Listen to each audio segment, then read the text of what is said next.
I believe this says Marcello mouse and the masked ball, but it could be Marcello.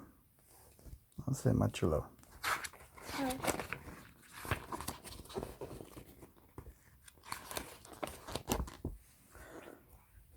Marcello mouse lived alone in a dark hole along a dark canal in the darkest corner of Venice, but he longed for the warmth, and he longed for music, and he longed for light.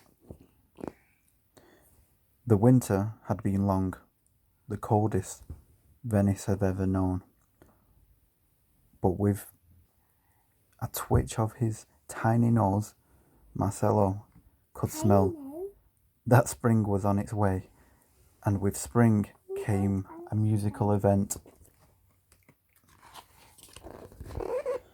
Marcello had spent the cold months preparing, stitching and sewing, waiting and wondering.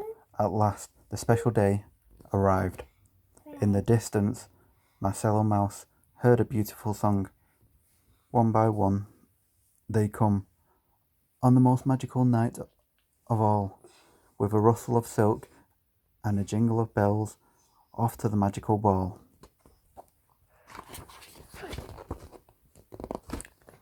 With a squeak and a leap and a flick of his tail, Marcello slipped out the door. He hopped up the steps, over the bridge, and along the canal, singing to himself as he scampered towards the twinkling lights in the distance.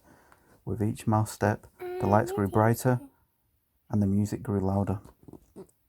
Marcello drew close to the grand palace, home of the magical masked ball. Marcello skipped lightly up the steps, smoothed down his fur, and paused, for the little mouse was not invited to the ball. But as he stood in the doorway, his fur felt warm and the air felt sweet. Quick as a flash, he slipped inside. How daring, how bold. Uh-oh. Marcello Mouse was in a room full of cats, but Marcello was prepared. He had made a mask, made a cunning disguise they'll never guess, though, Marcello, with a grin. And with a leap of joy, he followed his nose to the table full of food. He tasted fine wine and wonderful cheese and nibbled at cakes that were sugary sweet. He was lively and funny and charming. What a nice fellow, the cats all agreed. Then came the call. Let the dancing begin. Light as a feather, Marcello leaped to the floor and began to dance. He twisted and turned, he skipped and swung. He tripped and he twizzed. Then suddenly, not a stopped, not a whisker twitched, and not a paw moved. That's not a cat. It's a mouse. Poor Marcello's tail began to quiver in fright. Then he let out a terrified squeak.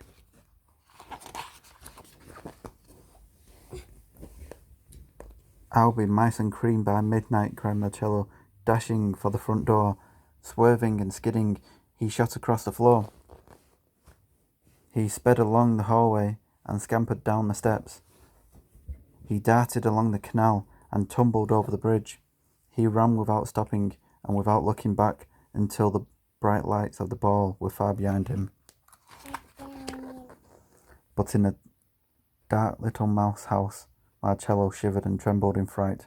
One by one they ran, on the most magical night of all, with a rustle of silk and a jingle of bells, away from the pussycat ball.